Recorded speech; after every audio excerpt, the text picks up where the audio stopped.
how is Gen AI contributing to the overall spends in marketing and customer outreach?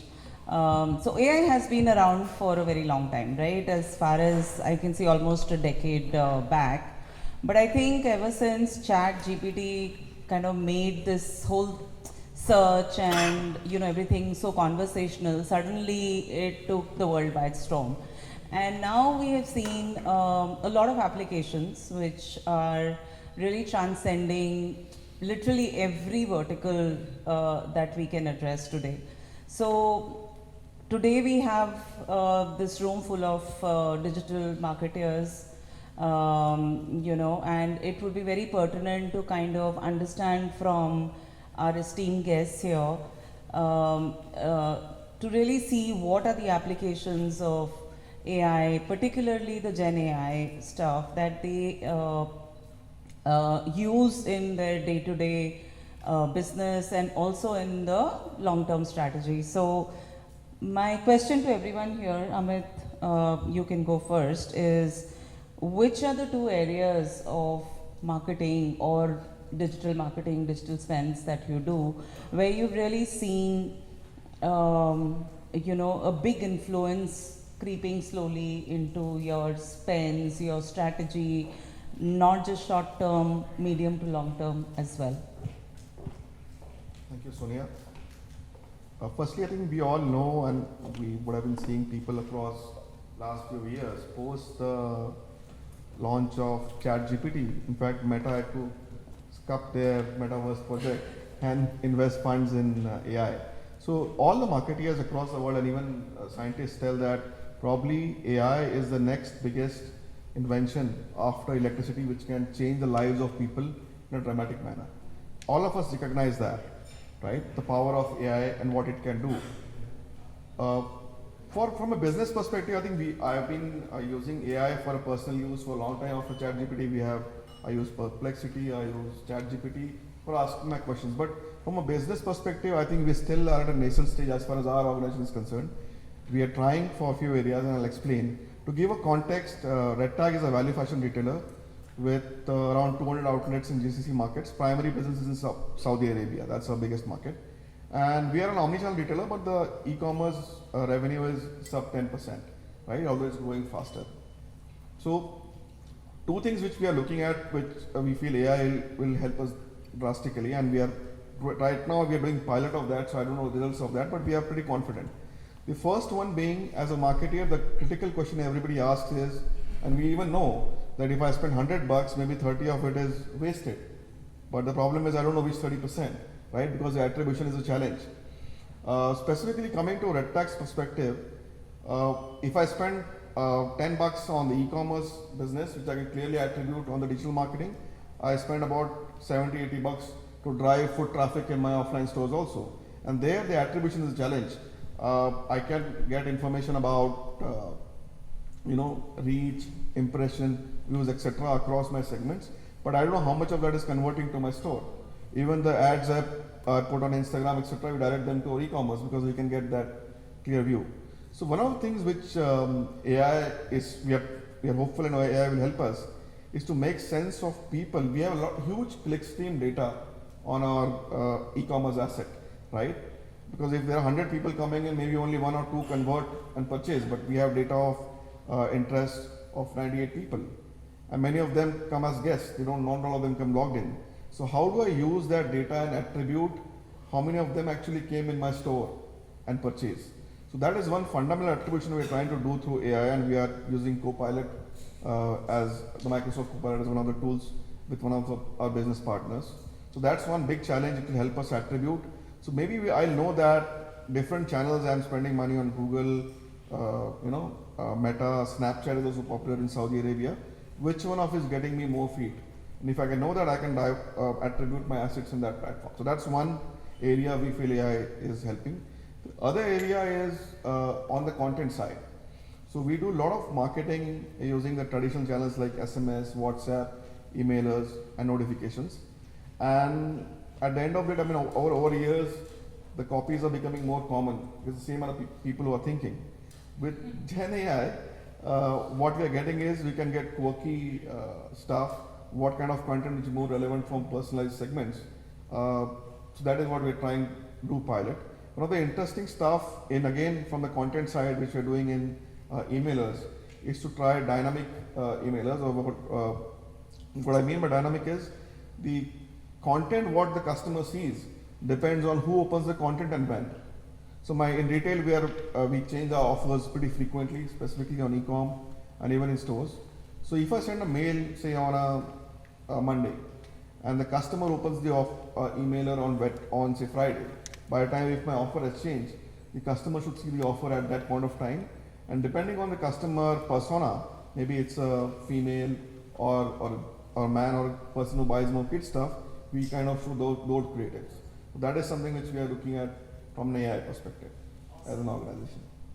Erika, you started as a marketplace, an online marketplace, right, for all non-alcoholic beverages. So what's your take on this? Do you agree with Amit? You have similar challenges, or are you discovering your own? Look, I think each company has its own challenges and experience with how we can integrate Gen AI. Just for a bit of background so everybody understands what Drink Dry does. So you're completely right, we chatted about this off stage. So I started Drink Dry back in 2020, where we were first and only non-alcoholic drinks marketplace, meaning we were the one-stop shop for the direct-to-consumer to come and buy products from us. So this is how Drink Dry started. And if you look at 2021, which was really the first year that we had a full year of revenue, 80% of our revenue came from e-commerce. Now you fast forward to 2024, we have significantly expanded our footprint into wholesale. So now in 2024, 50% of our revenue is hospitality, so anything with on-premise consumption, so hotels, restaurants. Another 30% is retail, so your brick and mortar retailers where we put our products in and we sell it. And only 20% of it is e-commerce. Now it has significantly grown since 2021, but only 20% of our actual revenue. It's the highest margin channel for us because we are direct importers and resellers, so we don't have a retailer with huge margins in between. So our business has changed in the last 4 years, but the way even though our e-commerce and our marketplace is only 20% of our revenue to date, we see it as absolutely critical part of our business because of the marketing power that it has. So if you don't follow us on Instagram, please do. It's Drink Dry Store, and you will see that so to now answer your question, I think the biggest thing that we try and we've looked into integrating Gen AI is content creation. And I think more so than for you, it's visual content. So the copy is one thing, but it's the visual content creation.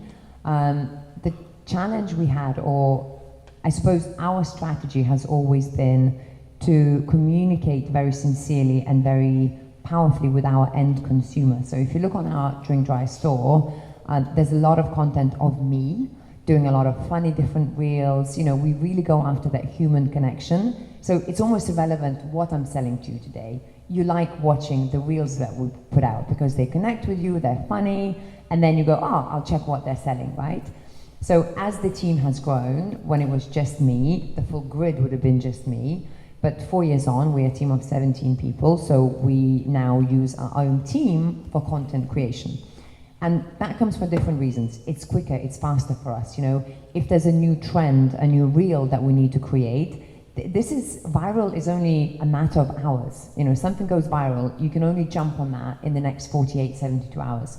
So if you don't do it then, you might as well not bother, because if you put something out 2 weeks later, it's already irrelevant. So from the agility point of view as a business, we still continue to create video content ourselves, because that's what our consumers want to see. So we use a lot of our own team opposed to scheduling it, hiring models, makeup, and all of that stuff. Because we're an agile team, we want to create content really quickly. We would love to integrate more visual content into what we do. And we have tried and we have played with different things, particularly when it comes to sound and different languages and visual content. So we played with multiple apps and AI out there to see how do we create visual content with Arabic speaking. There's a big Russian community now. It's clunky, it shows. And I think this is the biggest challenge I have. I think in the years to come, we will definitely be doing more of that as the team internally upskills more. And again, we touched on that off stage, right? But I find the challenge with visual content, it's still very clunky. Whatever is out there, it's good when you need it. Maybe still visuals and creatives, it's fine. But for actual video content that includes people, it's still very clunky. So I'd welcome anybody in the tech world to come up with something that marketeers can come and take and use. You know, I think there's still content and AI where they can help you. It's there, and we've tried and we've tested. Some have been more successful than others, but I think it's a long way to go. I think the other part that we look, the reality is we're a team of 17 people, so we're not as big as you guys, we're not as big as a lot of different retailers out here. So we're still a very small startup. We're a team of 17 people, and we have to be super agile, we have to track our costs. You know, there are a lot of things that we want to do, we might not necessarily be able to justify to do, and I think SEO is one of them. I believe, my team believe, you know, the companies that we work with, they believe in the power of SEO, and it's still a really significant channel for us. It is, however, difficult for a small company to sometimes justify a retainer when you don't see the results for 6 months, 7 months, 8 months. So again, you mentioned Perplexity. We've looked into it, we've tried to use it. My biggest pain point with marketing and Gen AI is it's still a little bit too clunky and not as user-friendly for an average Joe. And I consider myself an average Joe in terms of the consumer, right? So we tried and we've done it, and I think there's a lot of exciting things coming from that side, but it's not quite there from what we're trying to achieve with it. So Mahaveer, I think you come as that angel, right?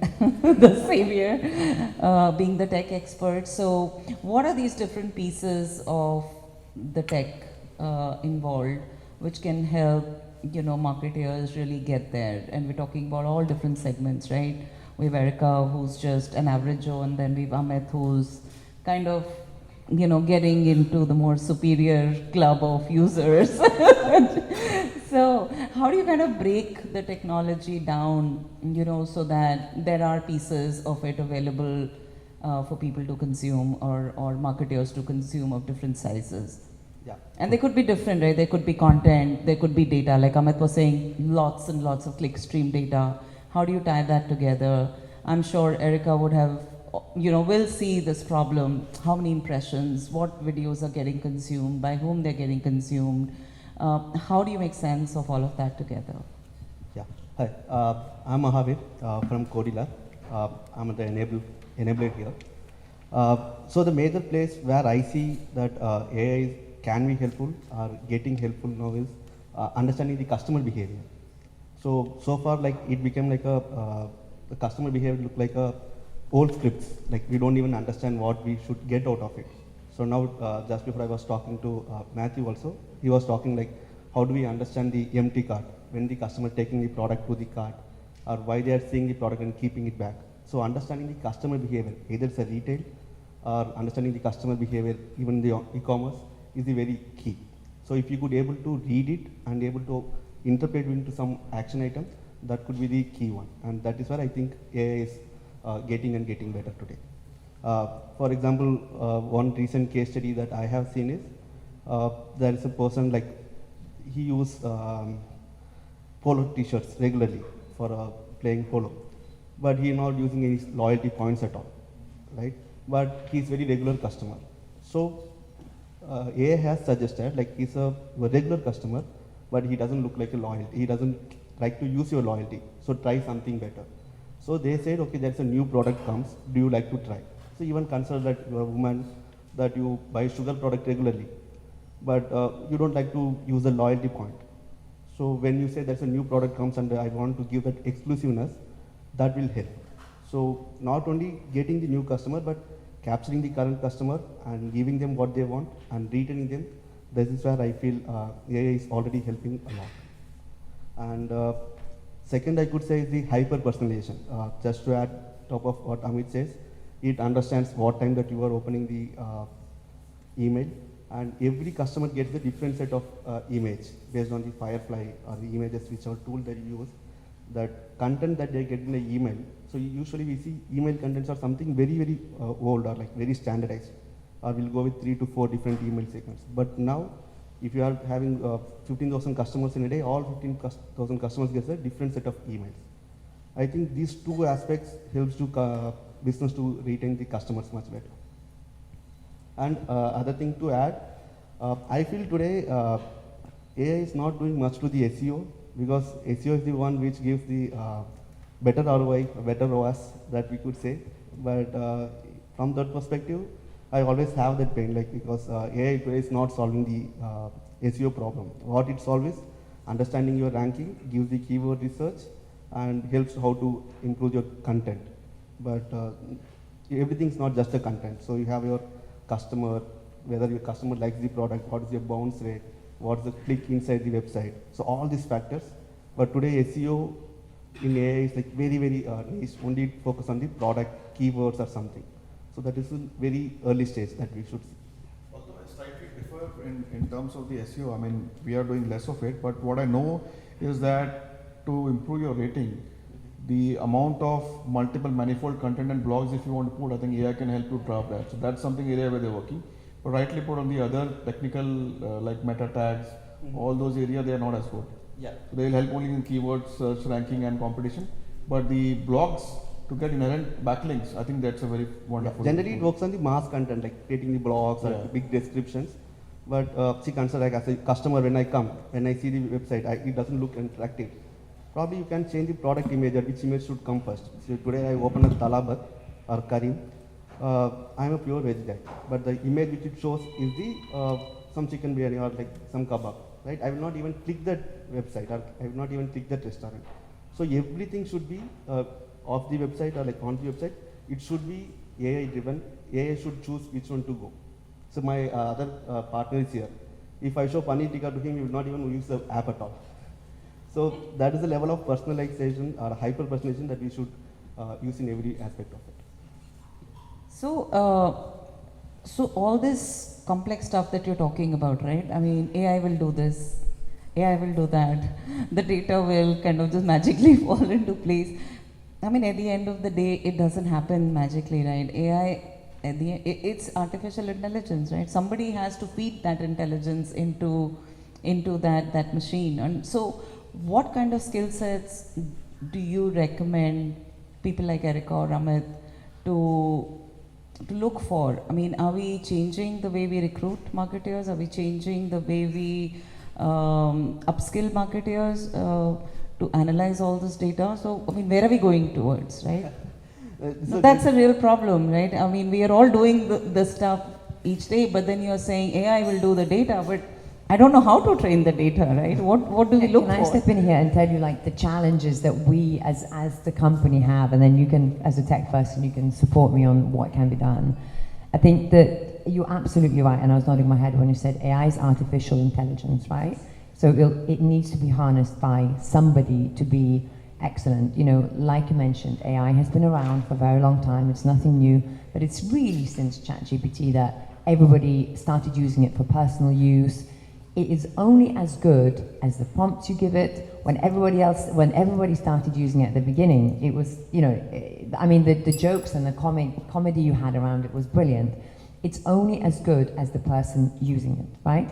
So the challenge that we have in a small company, I have an absolute A-team of people who work for me.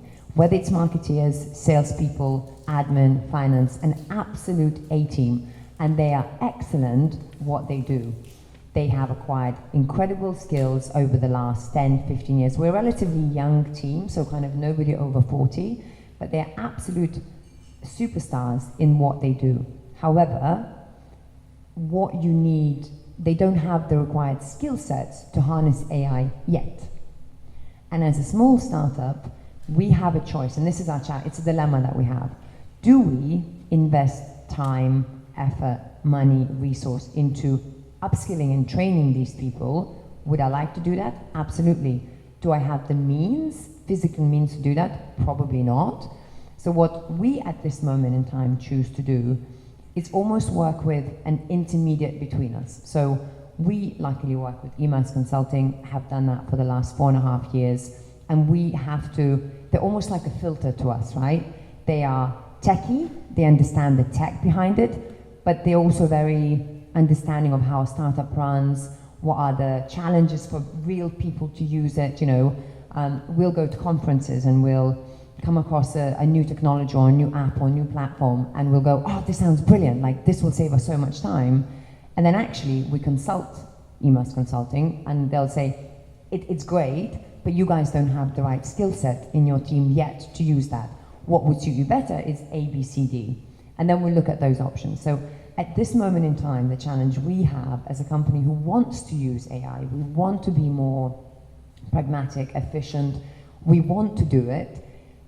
Our team doesn't have the correct skill set yet, and if we can't invest in getting those skill sets, our solution is to use an intermediate, and it works at the moment perfectly, but at some point, you know, you need to bring those skill sets in-house and train the people up. How do we do that? Where does the training and the initiatives come from? Does it come from the companies within? Does it come from the tech companies who sell you the product? Are they going to invest in upskilling people? This is something I'm lacking as a business owner, as an entrepreneur. I'm lacking that connection between the tech and the people using it. Simple people using that. I'm lacking that gap. This is where the challenge we see. Yeah, I think it's a very, very relevant point given. I don't know, I think we are not making dramatic changes in terms of recruitment as of now because we're in a very nascent stage and probably more interested in upskilling people or tying with partners who help us do that. But see, long term, I see for all marketers, including me, if I have to have a career of more than like 15, 20 years more, we'll all have to adapt. What experts predict is that over the next, it's going to improve the productivity by at least 40-50%, which means that we don't have 40% people after say 10 years down the line, or they do some different thing. So typically in marketing, we say that there are people who are left brain and right brain, right? There are people who interpret data, understanding business, and they use it, and there are creative guys who will never agree with you, but they are very important because they get the new stuff. And then there are people who are kind of in between who do both and generate, right? So I see going forward, people will have to choose which area interests them, and they build the expertise in one of them. Either you go towards the data side, and only the key creative guys will be there, because most of the other work will be replicated by the machines. And she rightly said, in terms of even the images, we tried movable link, even in terms of video, we face challenge because the content doesn't come in the quality we want it, where the agency does, and we want something very fast. That's where I think, but I'm sure this problem will be cracked by in few years. Like I always give a classical example. It's not a limitation on the AI, it's the limitation on the people who are training the AI.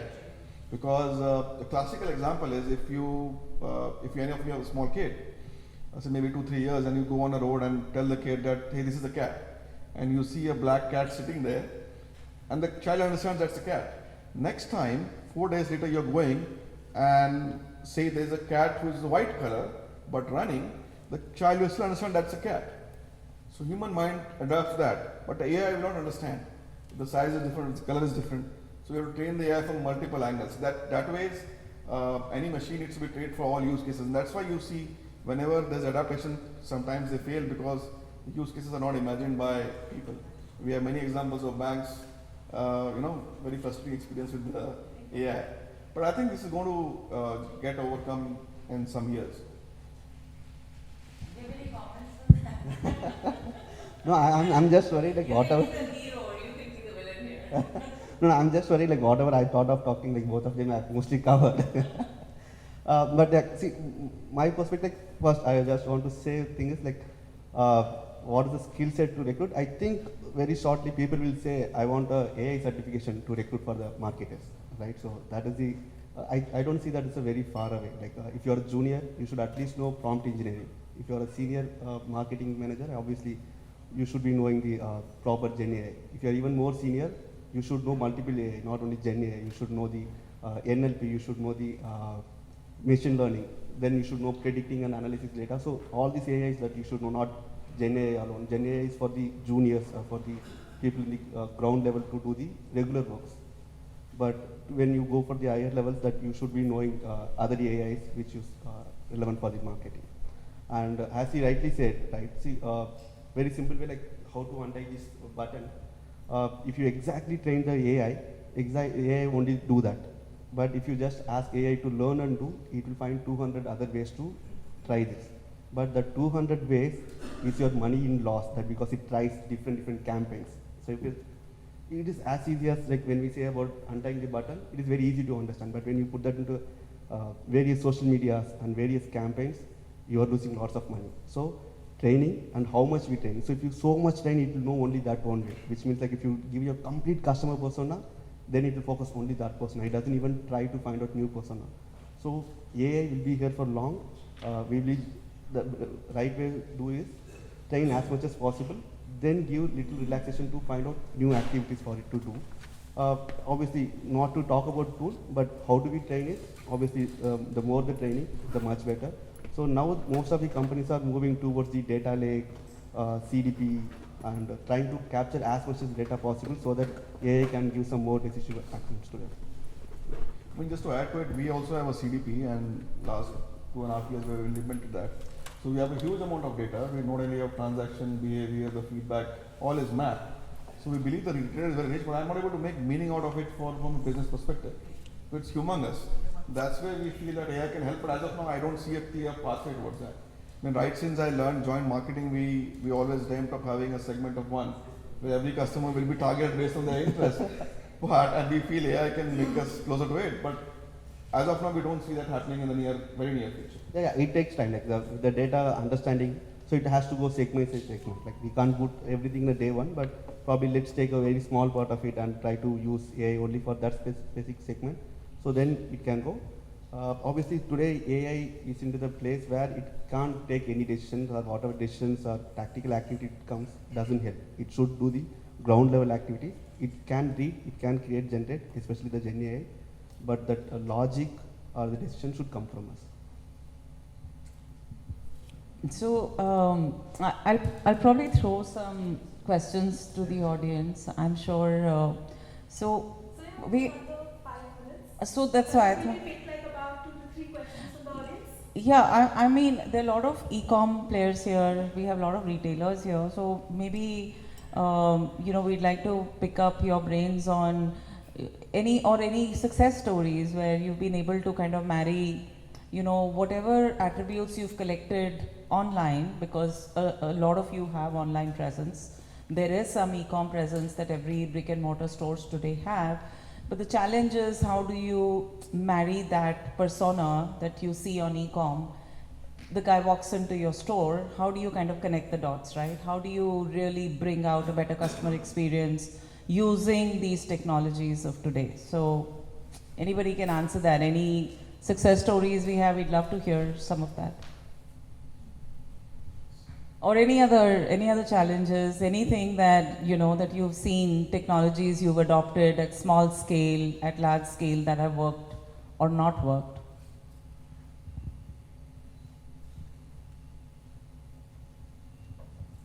Okay. Very shy audience. Very shy audience. I can see all of you looking at us. No, I encourage all of you that, so if you don't follow me on LinkedIn, do, because you will know success stories. But jokes aside, a couple of months ago, Carrefour Belgium employed AI for out-of-stock goods. So anything that is running out of date and is going to run out, let's say, in the next few days, right? They applied AI and it's automatically discounted, sent to the correct segment. I need a mic, everyone, like a very loud speaker, And so first of all, it completely changes the price in store without commercial involvement.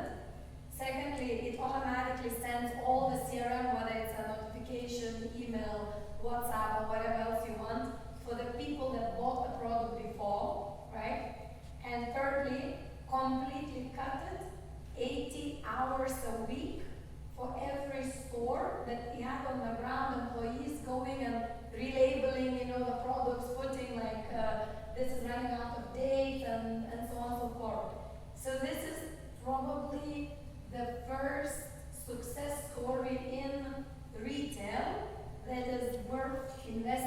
investigating, looking at, and surprise, surprise, it didn't come from marketing.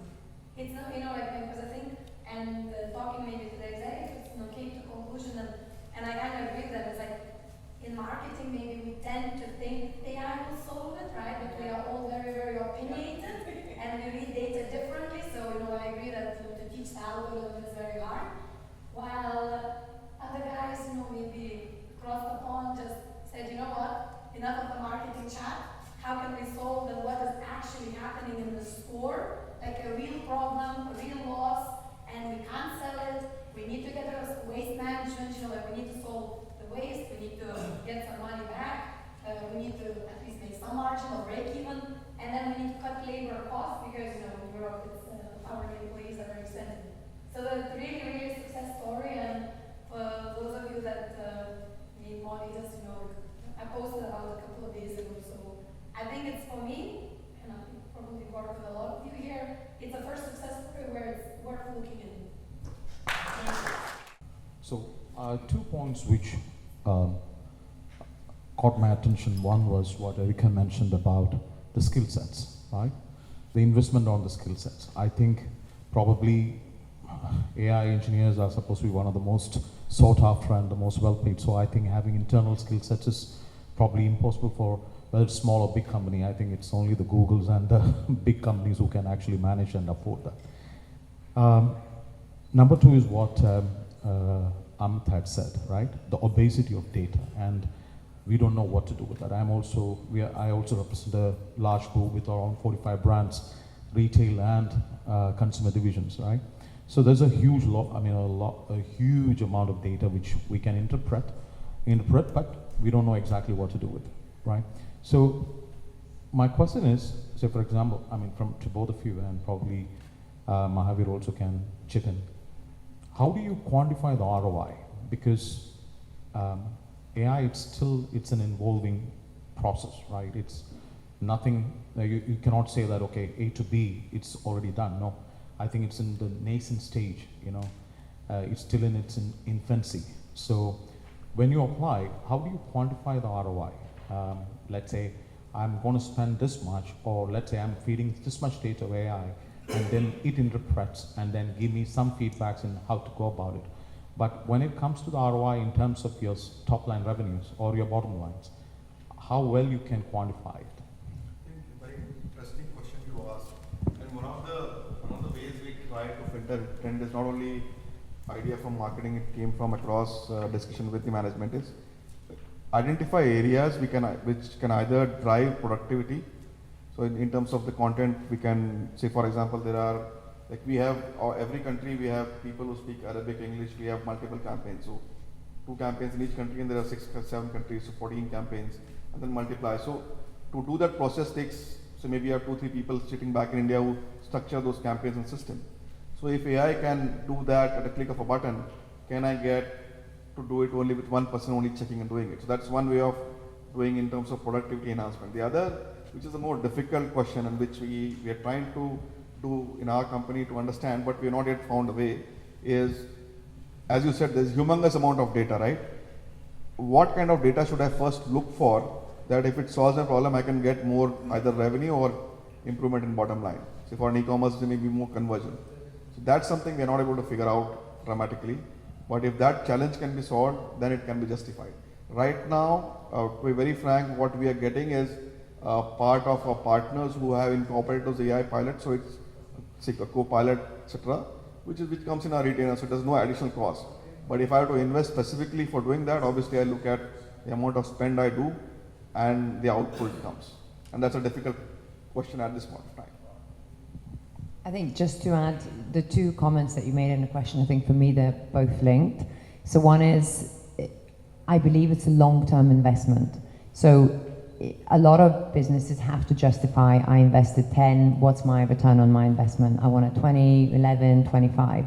I think with AI, it has to be seen as a long-term investment. And you have to first identify what are your objectives for investing in it. And then, every business will justify the investment how they see fit.